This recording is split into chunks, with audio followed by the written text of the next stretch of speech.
Welcome to another episode of Paranormal, the New Normal. I am your host, as always, Jeremy, trying to make this world seem a little more normal, which these days is damn near impossible. But my guest tonight, I am very pleased to have.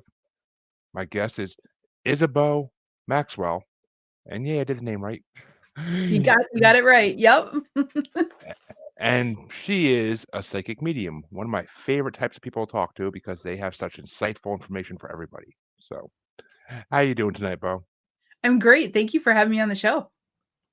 And my pleasure. I'm always glad to have another medium on. It's just it's the best conversations I have, honestly. Sorry to my other guests, but it's true. It's just simply true. So, the first question I always ask everybody is, how did you get into the paranormal slash spiritual world?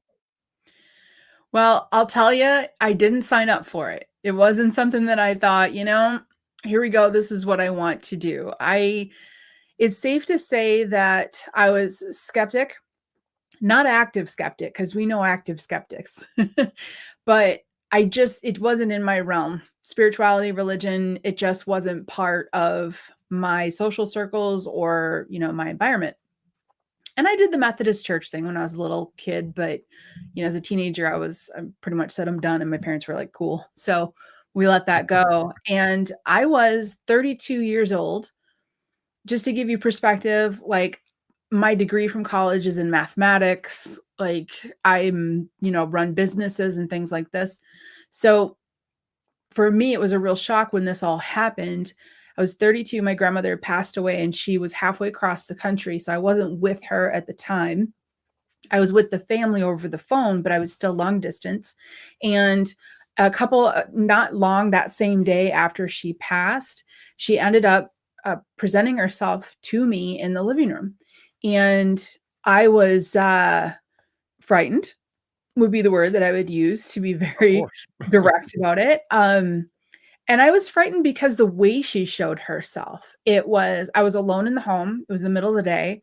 And I remember standing there literally trying to decide, do I fall apart emotionally or do I get a plane ticket? Right. I was trying to plan out my afternoon because I just lost the woman that was closest to me.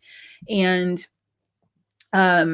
she stood in front of me. So there's a couple of things. It wasn't out of the corner of my eye. It was right in front of me, about 10 feet in front of me. And she was about 70% solid. And that was why it was so impactful. I remember like jumping backwards, and it really took me for a fright. And the first thing I said out loud, I remember saying is, if that's really you, don't ever do that again. And it was just a panic, right? And then a little bit later, I thought, well, what if it is her? Right? Because I was going through grief and I really wanted to connect with her. So I reached out to a Tai Chi instructor. Jeremy, that's the only person I knew that was even remotely close to anything spiritual, and asked him for help. And he showed me how to do yes and no intuition questions and start to open up lines of communication. And it took a while, but eventually I started to see her again. And then I could hear her. And then I started to see other spirits, which led me into talking to friends about it, which led me into becoming a professional medium. And today I now teach people how to access their intuition. Fascinating as could be, which, I mean, one, your first experience, you get to see almost like a full Ghostbusters style apparition, which is just amazing. Yeah. And I love to tell people right out of the gate, like, I've only seen a spirit that strongly, maybe a handful of times in the last 17 years. And so it doesn't work like that for me. I do see very transparent, but yeah, she was going to make sure she drove this point home. Yeah, which yeah, from all the people I talk to who can connect with spirits or who just see them, a full body apparition is a very rare thing. Most people only see either shadowy figures or fog like figures, or you don't even see them, you just hear them. But so I Exactly. mean that's a rare experience right there. That definitely is. But is it comforting that you can talk to your deceased grandmother? Like, is that a comforting thing, or I mean, It was comforting for a while, and then it wasn't, and then it was. So what happened was, I struggled with belief. I struggled very hard with believing this could be true, but I was battling myself because I wanted it to be true. I did not want to lose her. And I asked her for proof. There was one afternoon that she delivered a ridiculous proof. And I said, okay, I'm on board. That was the day that I said, okay, I can't deny this anymore. You can't make this up. This is real. And once I did that, then the communication started. It was almost like when I finally shed that skepticism, which took months. When I finally shed that, it was almost as if it opened up even further. And then I started to communicate with her, and it was like I was excited because I had my grandma. I had this like channel with her that I was never going to lose her. And that was super comforting, super comforting. I talked to her about my relationships and what's going on in my life. And so I was just continuing my relationship with her. Fast forward a few more months, I was in the grocery store, and all of a sudden I saw more spirits for the first time other than her. And I remember running, legit running out of the grocery store. And I look back and I think that had to be really funny for some people to see. But I got in my car, and my grandmother was there in the passenger seat because she was frequently in the passenger seat for me. And I looked at her and said, did you see that? And she's like, well, what did you think was going to happen? And I was like, I thought you and me were just going to hang out for the rest of my life. She goes, no, honey, it doesn't work like that. So, and then that's where I started to see more. So it went from me thinking it was one thing to finding out it was something very different. So the second question I usually ask in my show is what, well, I mean, you kind of already answered it in one way, but so I'll rephrase it a little bit. What experiences have you had beyond seeing your grandmother? Oh, a lot. Alright. A lot. See, I I'm I an get that. all-in kind of girl. So if I'm gonna do something, I dive right in, and once that opened up, I said, "All right, let's go." Well, let me phrase it this way then, because Okay. I do get that I do get answers like that a lot, so I had to come up with a way to move around that. Yeah. What was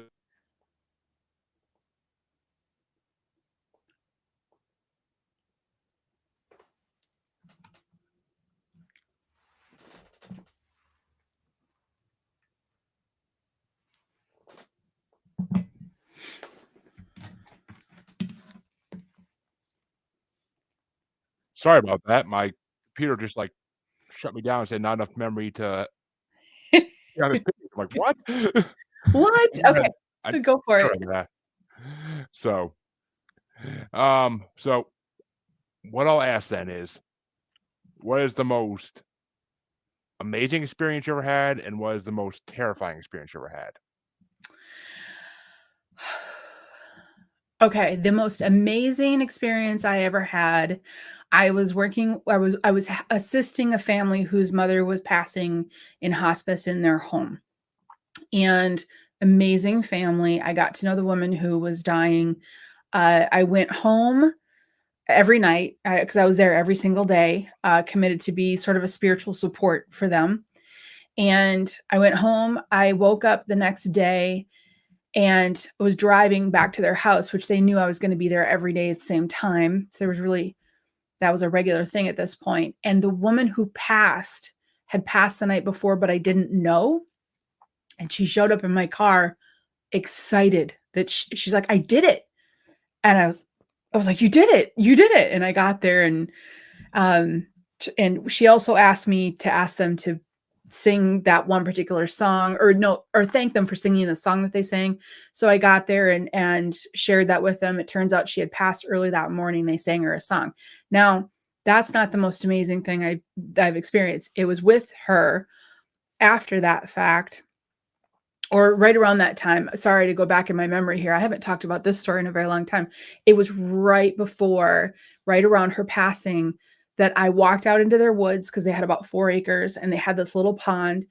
And I remember seeing this light that, I'll put it this way. If I was interested in like aliens, I would have instantly thought it was sort of a spaceship kind of blobular light. It was really out of place and very clear. and it just like kind of hummed but shone. It's hard to explain. And I was standing there and I was just taking a breather by myself outside in the backyard, and all of a sudden I knew that it was her, and her name was Carol. And I remember looking up at this thing saying Carol, and I just got overwhelmed with this feeling that I can't even put words to. And I realized that that was her on the other side. Like that was her in this like heightened, incredible spiritual form. And it was one of the most moving things I've ever experienced. Hard to put words to, as you can see. But yeah, that was that was beautiful. It's the most beautiful thing I've ever seen was that energy. That was really cool. Which it makes you wonder the way you just said that maybe some supported or maybe some supposed UFO sightings people have, they're seeing something else that is not UFO related at all. It could be because it was, you know, disc in it was just and it kind of expanded and it glowed. I wouldn't say it was solid. I wouldn't go that far, but it was enough to be like, that's an object and it's huge and expansive.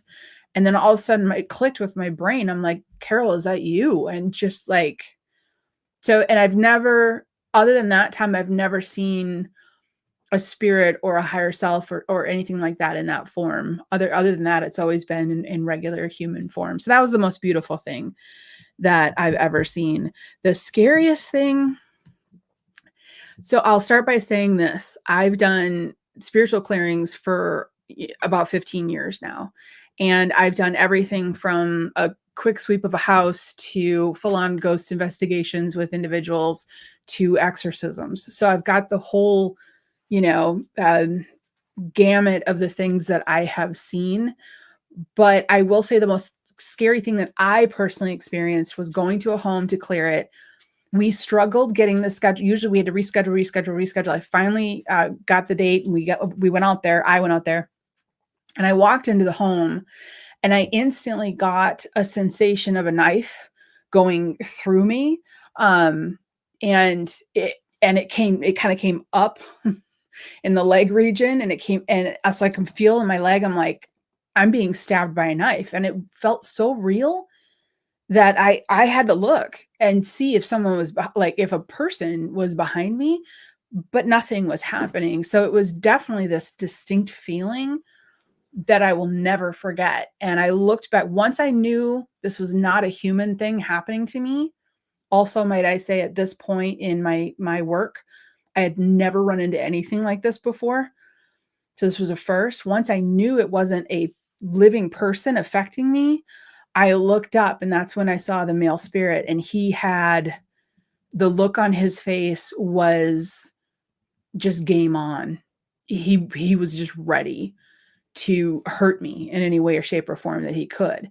Now, I don't really take lightly to that kind of stuff, and I'm pretty much kind of I'll go in the ring with you if you really need me to kind of person. So I was like, no, we're not doing this. You're not touching me again, in my head, you know, because I've got these homeowners who are standing there and I'm not about to terrify them right out of the gate, right? Yeah. And in my head, I'm like, no, we're not doing this game. I will say that it took me over an hour to clear this gentleman and cross him over. Gentleman's being nice, right? And that's a long time for me. So it took a lot of intent, a lot of willpower, a lot of draw the line in the sand.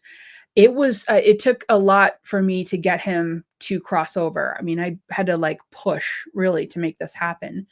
We get all done. And through this event, I had told the homeowner everything that I see, feel, and hear. With, you know, you leave out some of the really scarier stuff, but she was like, tell me everything. And I said, well, I'm seeing this image of him.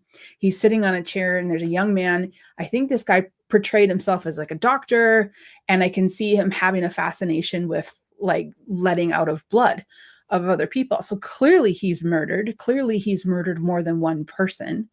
And, you know, he's just really cocky. And so I told her things like this.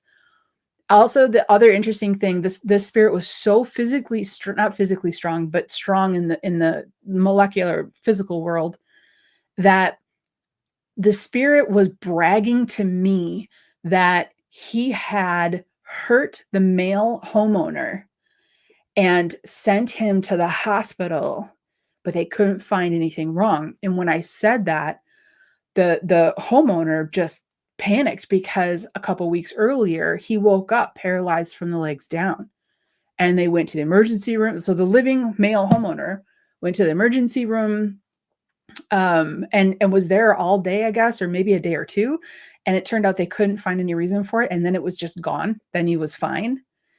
And that really hit me. And this is my most extreme case of being able to see what a spirit can do in that strength. So we get done. I go home. Spirits crossed over. The woman contacts me a couple days later and she says, I've been kind of obsessed with everything you said. Because obviously when a medium comes in and says something like, you went to the hospital and they couldn't find out what was wrong, and then that matches up for them, it makes it very real for them, because it is. And so she was fascinated. She's like, I was really curious to try to figure out maybe who it was. And she said, I think I found out who it was. Turns out it was the, I don't know, it's like 90th anniversary of the death of a local serial killer. And I was like, well, that makes sense to have that kind of vicious, energy, and to have been deceased for that long and have that much time in linear time still to be able to kind of work with and play with the molecules and people and affect things. That would make sense why he was so strong. It would. I mean, and evil spirits usually are just stronger because of their evil. I mean, evil is strong. Same as they say evil doesn't die. The people who are the most evil usually live a long life unless something tragic happens to them. So yeah, the way that it's always presented itself to me is, we have three bodies. This is how I explain it to people. We've got three bodies. We've got the physical body, we've got the spiritual body, which is our spirit on the other side. And then we have the programming body, which is our human mind linked into this linear timeline. When we die, we let go of the physical body only. And when we go through what I call the in-between, people call it different things, but I call it the in-between, when we're transitioning to the other side, before we cross over, we still have the programming mind. We are still the exact same person we were on Earth. We just don't have a physical body. And as well as I do, to be unlimited, to have the linear time mind, this mind frame, and your name is this, and this is what you did, and this is who you are, and this is your personality, to still have that without the limitation of a physical body can open up doorways for people who are supposed to be transitioning, crossing over, to, instead of transitioning, staying in that in-between and affecting the living. which makes sense. And I mean, I know that all too well because I live in a currently haunted house, and I possibly have someone that was on my show coming to my house in November to try to cleanse it, because it's getting to a creepy point. And we originally thought it was just the couple that built and lived in the house, but now we're starting to think there may be more people than just those two. So Mm-hmm. Well, so and it makes sense, doesn't it? That because this is the work you do. So when you talk about it frequently, when you're connecting frequently and having discussions, whatever we talk about, we bring about. hmm yeah, I do get. It's funny how many psychics and mediums have told me, like at the end of a show, like there's a spirit right next to you, and like it's never the same spirit. And Yep. it's like, if it was always the same spirit, I would be a little like, actually, I don't know. Maybe I question it more because it's not always the same spirit. I don't know. It's just Yeah. like, I don't know.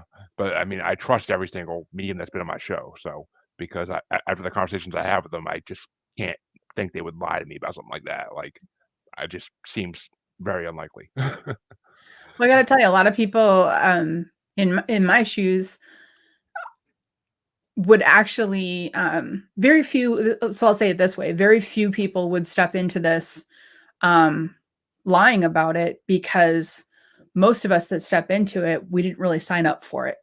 Do you know what I mean? It's not something that was like, Yes. yeah, here we go. This is what I want to do. I mean, I did 2 years of therapy, when I opened up, because I had to start telling people who were in my circle that this was happening to me, and a lot of the people in my circle went right to schizophrenia, "You're crazy," you know, and so it's not something you step into because you want to, more often than not.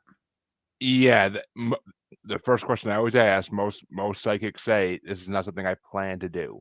Yeah. I've had a couple say, "Yes, my mother could do it, my grandmother could do it. I was taught from a young age to do it." But that's a rare thing these days. Now it's more, when in my 30s, my late 20s, it just started happening. Yeah, So exactly. so you say you teach people how to do this now. Mhm. So do you is everybody capable of being an intuitive? Is everybody capable of seeing spirits at least, or learning to be able to talk to them eventually? Absolutely every single person. I tell people if I can do this because I'm type A, stubborn Taurus, earth-based, logical 1 plus 1 is 2. If someone like me can open up their intuition to the level that I've opened it up, we all can. And I have been teaching people to do this since 2007.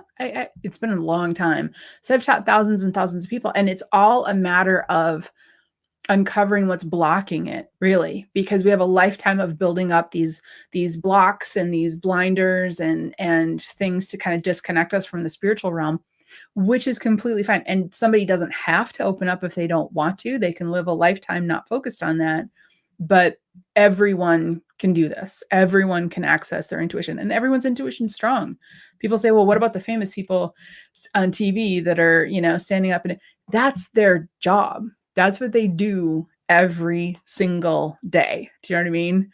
So it's just a matter of people understanding that it's not a gift. It's not something special. It's just, did that person focus on doing it?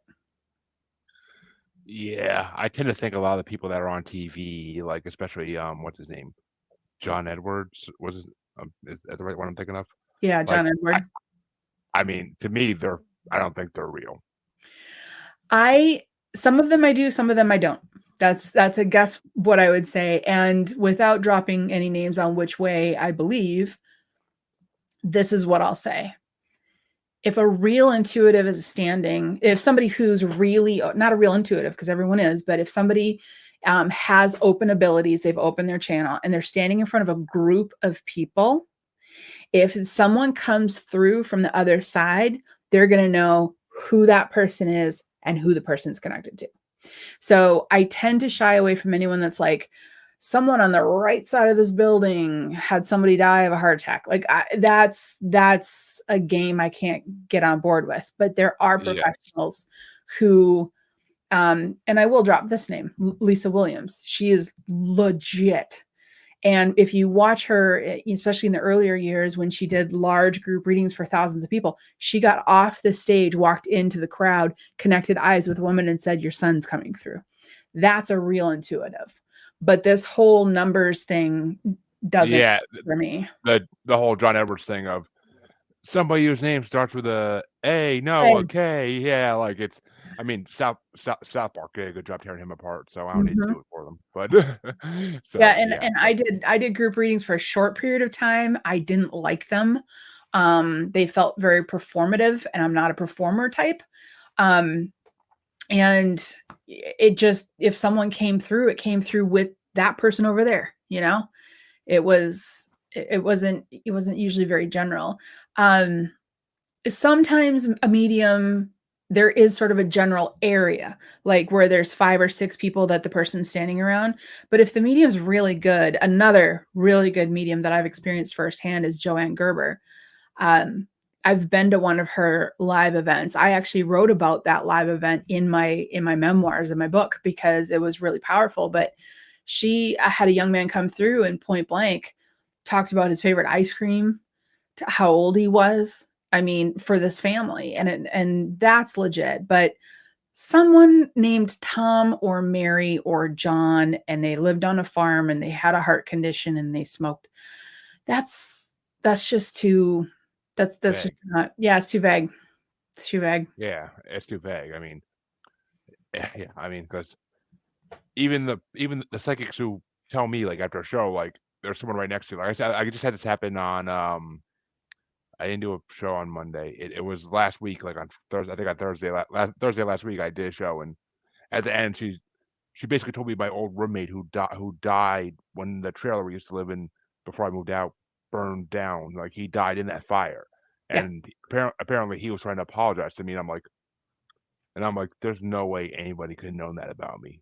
Like I always like put it in perspective of like they can't Google and find this stuff out because it's not out there just sitting there waiting for people to find out about it. So Yeah. this is my friend. We don't have the same last name. We have nothing in common besides being friends. So it was just, I mean, yeah, if it's vague, then yeah, I mean, Well, and to be fair, some of the information that comes through is vague. Like Teresa Caputo, for example. There are people now, because of the way her show, what is she called? Long Island Medium, because of the way that her show is edited, people approach mediums thinking that everything that comes out is ridiculous proof. Whereas, and that's only because of the editing. They don't show her whole reading, right? The whole hour of her reading, they just show the big, evidence hits. And that is exactly how it happens. A piece will come through about a type of a dog or a type of a something like this. And then there's some information that can sometimes feel vague, but if in an hour you're getting 4 or 5 pieces of information that no one could have known, then you know that this is really communication happening. And so some of the TV stuff has kind of done a disservice. And you're in the paranormal realm. I have students and members talking to me all the time, asking me this question all the time: is ghost hunting scary? And I'm like, for the most part, no. Because I watch it on TV, they say, and it seems so scary. And I'm like, well, watch it on mute, and then you'll get a better feel for what a ghost investigation is like, Yeah, I mean, I can't watch any of those ghost hunter shows because most of them are so freaking ridiculous and fake. Like The drama. I had paranormal investigators come to my house, and it is nothing like that to my audience. It is nothing like that. They ask the ghost questions with divining rods and with a spirit box and a couple other tools that I can't think of the name of. But Yeah. and I mean, they did their job, and they determined they only thought there was 2 spirits in this house. I mean, maybe there was other spirits that either came after or just were hiding at the time and didn't want to reveal themselves. But I don't know. I have a woman from Salem, Massachusetts, which is like an hour away from me, coming in November, and she's a psychic, she's a medium, and she has like 20 other titles because she's into everything paranormal. But Yeah. which to own a business in Salem, you kind of have to do that. Yeah, that's true. Your business card needs to be pretty detailed. But so a while back, you mentioned the in between. Mhm. So I'm kind of curious. What do you think happens when people die? Well, there's a lot. In general, what happens is, so like I said, first we let go of the physical body, completely let go of it for the first time since we've had that life. We go through the in-between. One of the biggest reasons to go through this sort of in-between space is to disconnect from linear time. And because there's no linear time on the other side. It's not until we're here and in a body that we experience Monday, Tuesday, Wednesday, Thursday, Friday. So it's that third body, that programming mind that we have, that is what's stuck in linear time. And now going through this in between, there's sort of layers, and as you get closer and closer to the other side, which is typically automatic, it's typically an automatic pull. People worry, am I going to get stuck? No. Listen to however many people have had near-death experiences. It's an automatic pull. But through that pull, we go through a transition where we need to review every moment that we've had. Now, I don't believe in locational, faith-based religion type structures like heaven or hell. I believe in here and there, this side and the other side. And when we go through the transition, we literally review every moment we've had, everything that we've done to each person from as many angles as we can review it from. And that process disconnects that programming linear mind from the spirit. And then the spirit crosses back over. So That's the general gist of what I've experienced. I find the in between to be very psychological. I find it to be um, very beautiful, and it can be lightning. Like you can light, not enlightening, but you can feel lighter and lighter and lighter as you go.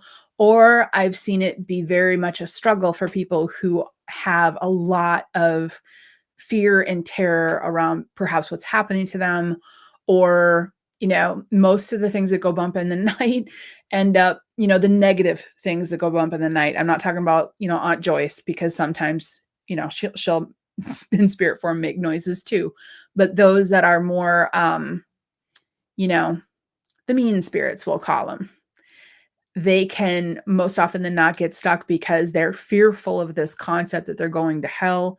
So they stop the whole transition process, and then they continue on with the patterns that they did before, just without the physical body. Which makes sense. I mean, and so do you believe that there are some type of like, I'll call them like heavenly beings or like underworld beings, I do for believe lack there are beings. I believe that it's us as humans who have the concept of right or wrong, good and bad. And because you really can't have that concept if you don't have linear time. So when we're here on earth, we hold the concept of good or bad, the judgment of something being light or dark, et cetera, et cetera. With that said, I do believe there is various forms of beings, uh, other planets, creatures that are here doing work for different reasons. I've had a number of different, not a lot of experiences, but I've had experiences where I've seen different creatures that I thought, okay, that's not normal. And some of them can be malicious, just like in the human world as well. Some of them can be, but most of them are going to be here, in a helpful sense. I've never seen anything demonic. I've never seen anything that had like a badge or a label that said its whole purpose in creation was to hurt. If I've seen anything harmful, it was either in the category of a being from a different dimension or planet that was playing around or doing something they weren't supposed to do, or a spirit that was in the process of crossing over, that was a perpetrator in life. So those are the only things that I've ever really seen, but I haven't seen that demonic experience. Now, with that said, we also have to remember that everyone's going to see these, because we're not really seeing them, not with our eye. They're not in solid form. So depending on where a medium or an intuitive or just an individual is on the globe, depending on their culture, depending on the words and titles that they have learned in order to attach to things to describe them, they're going to use different terms for different things. I just happen to not be religious. I mean, yeah, I'm in the same boat. I was brought up completely Christian Protestant, and I just, as a teenager, I kind of, swayed away from that, and I became atheist for a long time. And then eventually I changed that to agnostic, because I started to believe like there's got to be something else going on. Yeah. I don't know what it is. Aliens. I mean, I like to think it's aliens, but I mean, there's also, I mean, yeah, I like to think it's aliens or something, because there's just so much proof of like the angels that people saw coming down in ancient times could have been aliens Mhm. coming down and whatnot, and there could be aliens that like reptilians that look like demons. So Yes, exactly. Exactly. That's kind of how I see it. Um, on the other side, the way that it was taught to me by my first guide, on the other side, we have a higher self. It's like a large ball of light, right? And we take a little piece of that light out and we shove it into a lifetime, into a body. It would be naive to think that Earth is the only location we send lives to, right? And it would also be naive to think that we're the smartest creatures out there, because that's not the case. And no. so our higher self, even so, to bring it even to a personal level for people, your higher self, it is very possible that you had a lifetime or multiple lifetimes on a different planet, and on different planetary, in different planetary realms, the intelligence level can be higher. The physical body can be completely um different biologically. You know, I've heard somebody discuss alien spaceships before where I'm not going to use the right words, but that the ship was almost bio or like organic, so that the actual alien could connect with the ship on kind of a bio level. Yeah, I mean, bioorganic. Yeah. there we go. Yeah, and so I don't doubt any of that. I don't doubt any of that. But like I've had experiences, and I know people who have had experiences, and I have picked up on the energy of aliens at different points. Never picked up on anything that would be categorized as a demon. Well, since you kind of said that, let me ask you this: what do you think about star seeds? It's funny you bring that up. Just recently, my guide brought that up with me again, and I had heard about it years ago. So I'm going to say it this way: star seeds and indigo children. Those are both they're sort of similar, right? They pretty much are the same thing. They pretty much are the same thing. Okay. Indigo children is just another name for star seeds. Okay. When I so obviously I don't know a ton about it. But when I started to hear the term indigo children, it didn't sit right with me. I'm going to be very direct about that. It just didn't sit right with me. And I didn't know why until recently. My guide brought it up again in a discussion that I was having with him around labels and names and terms. And he was very clear that indigo child or not, starseed or not, all you need to do is take out the special factor, and then you have the reality, which is probably every single being that's ever been here has also been where starseed children have been, or indigo children. There's no superiority or hierarchy or there's no special factor around it. And when someone can let that go, then they can actually link deeper into that source that they were identifying with. So I guess what I'm saying is, if starseed was one ballroom in a building, when you finally let go of the idea that only certain people were allowed in that ballroom, then you can actually experience the full ballroom. So it's that label, it's that identity piece of, well, I'm this thing or I'm that thing, which explains this or that. It's when somebody takes it to an identification point that it actually limits them from experiencing the actual connection of it. I hope that makes sense. It makes sense. I mean, it does. I don't know. I mean, I've talked to a couple star seeds in this show, and to me, it just seems like, I don't know. I mean, but then again, I believe in aliens and extraterrestrials so much that, like, to me, there's no doubt they exist. So it makes sense that that some of them who are from, I mean, but then again, there's so many theories on extraterrestrials, like anti-dimensional, do they come from outer space, like where they come from. Like, there's so many theories on that I can't even begin to explain what I believe. It's just so many theories mixed in my head.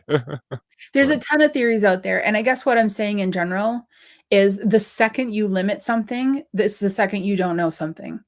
So anything that's spoken about in terms of limitation, perhaps that one group knows more than another group, or one group is higher than another group, or I have this insight and somebody else doesn't have this insight.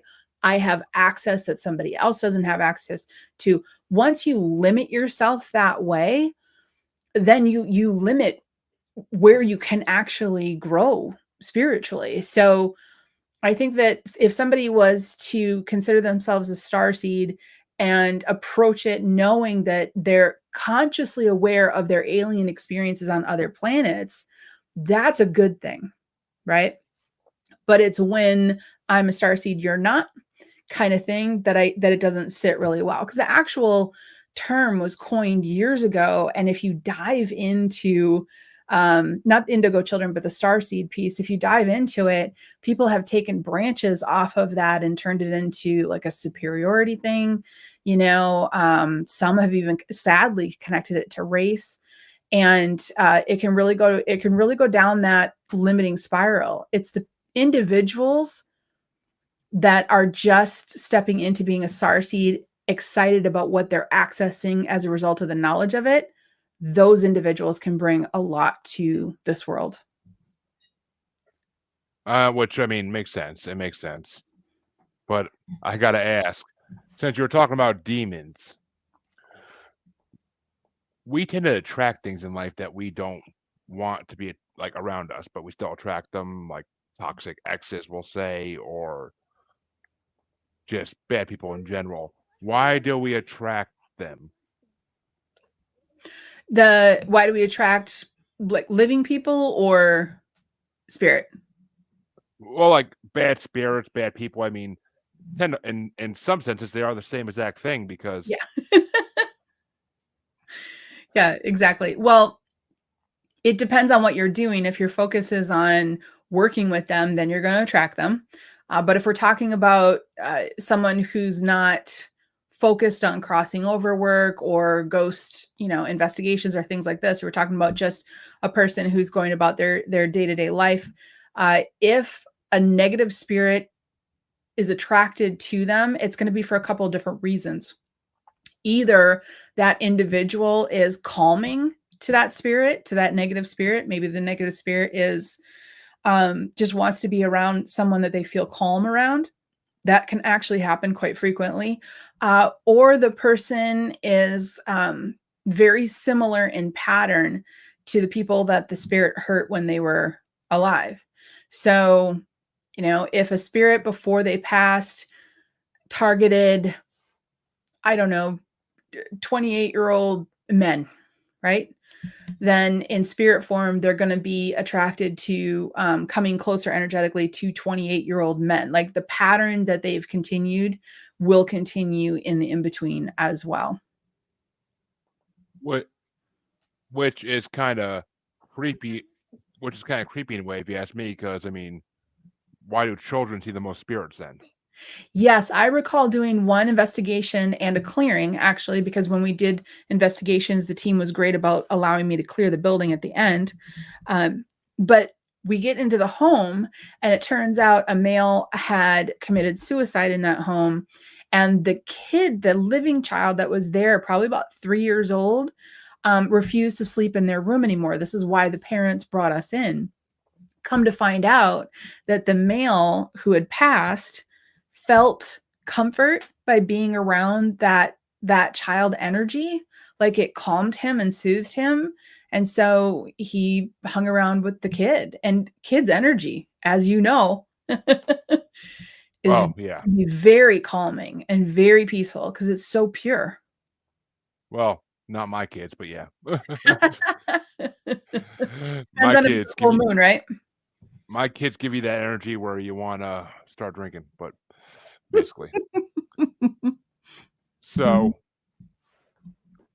when something like that happens, how do we keep this energy that we don't want around us away from us? Like, how do we stop attracting these people's energies? There's a tool called GCP that is one of my favorite tools, and it's real straightforward: ground, clear, protect. When you acknowledge that your energetic body is something, that you need to take care of, and just like our physical body, we got to put clothes on it to take care of it. You know what I mean? So you wake up in the morning, you put clothes on to take care of your physical body, put GCP on to take care of your energetic body. That's going to help tremendously. It's a statement of that which is not for my highest good can't come in here. Can't come in here at all, which is actually what I would recommend you do to your home, really, is, ground it, anchor it, energetically clear it out. Cause you said you had someone coming to do that. And then, put up a bubble around it that says, if you're not for the highest good, you're not allowed in here. Which makes sense. I mean, I've heard it before, but I mean, does it actually work when you try to push negative things away? Like, does it actually work, or do they like are some of them strong enough to stick around? I love this question because what I have found, I know a ton of people that do clearing work. And what I've found for myself, and same with them, going back to those three bodies, we here on earth are stronger. If you have all three bodies, physical, programming, and spiritual, you're actually stronger than a spirit. So your intent is always going to outweigh the spirit's intent. And so really, when you say get out, if your intent is very strong, they don't have any ability to stay. which makes sense completely. But and I mean, I don't know. I've had some negative people around me, and it's hard to push them away. It takes a lot. Oh, it does. It takes a lot of effort. And we also have to consider how they're connected to us. I personally have had to reach out to a good friend a couple of times to have her help me clear something out, you know, because they can go into your blind spots. It can be that something's going on in your human life that's causing you to struggle with this whole energetic piece. So in the end, if like they say, when you run into a bear, make loud noises. When you run into a spirit, get really strong intent. But even then, sometimes we all still need to ask for somebody else who has no connection to it. They're completely outside of the situation. Sometimes it's easier for them to come in and clear something out. Which makes sense. But since we're talking about attracting energy, let's go from the negative to the positive. Yes. Are there such a thing as soulmates? Yes. Yes. I love soulmates. So we talked about the higher self on the other side. It's like a ball of light, right? And then if you imagine a spider web that's multidimensional, goes in all different directions. At every intersection on that spider web is going to be another higher self, right? The ones that are closest to you on that mass web are going to be your soulmates. Those are going to be the ones that are right next to you on the web. The ones out further are in your soul group, but the ones closest to you are going to be those soulmates. And you can take the analogy and think about it like if you shook the web, the ones closest to where you're shaking the web are going to feel it. When something happens between you and your soulmate, you feel it.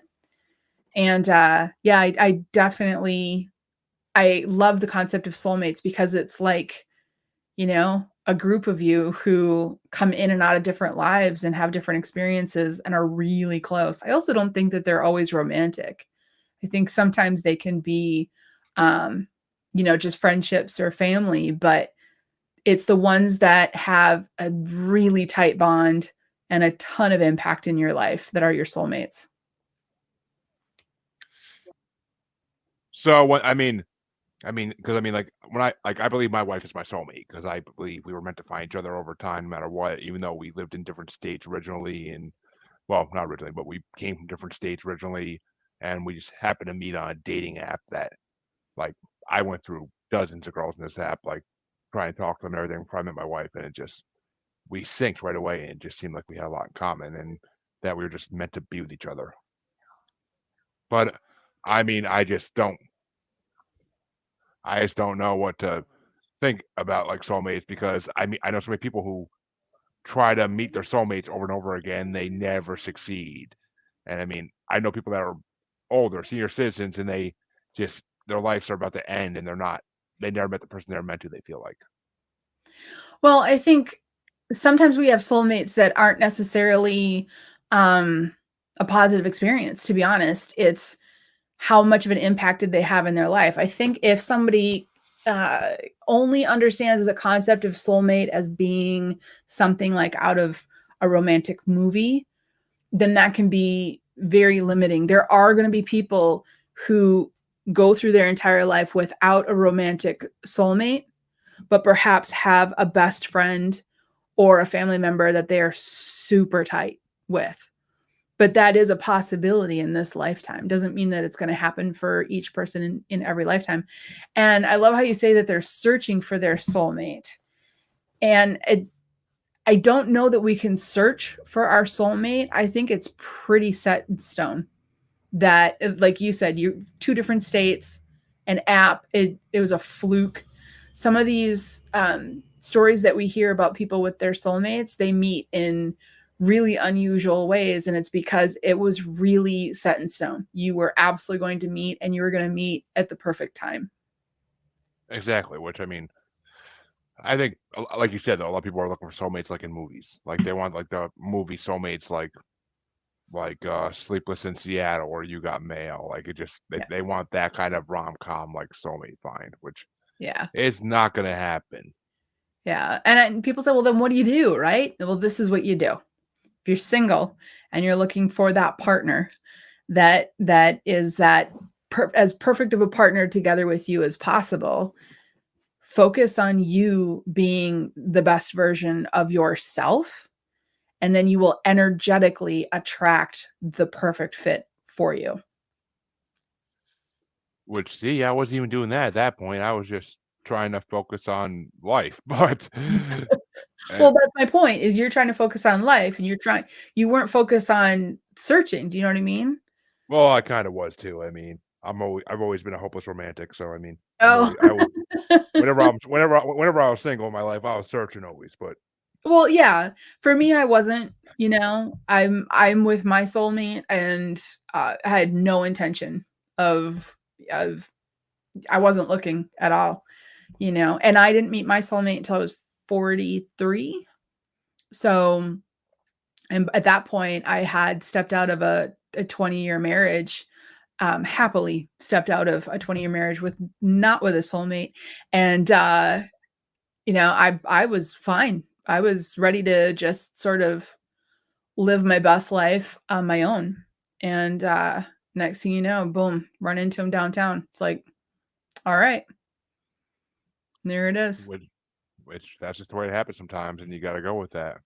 But just like But you said, I was focused on life. I was focused on living my life. And when we focus on that, we attract what benefits our life.